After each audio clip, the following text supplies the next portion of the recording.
This is the Lone Crater YouTube. We hope this video helps. You begin by choosing what to capture and why. This shapes which shortcut to use. Press Shift-Command-3 for a full-screen snapshot, or Shift-Command-4 to pick an area or a window. Once done, if you press Shift-Command-4, drag to select precisely, then release to capture.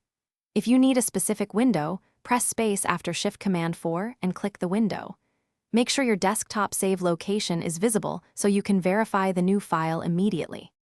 Now refine how you capture to get a professional result.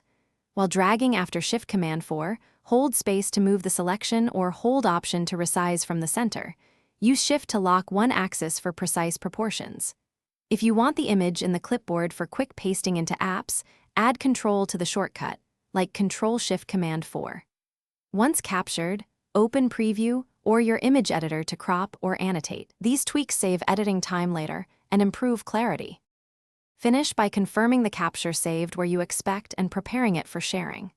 Locate the file on the desktop named with the date and time, open it in Preview to annotate, crop, or export as PNG or JPG.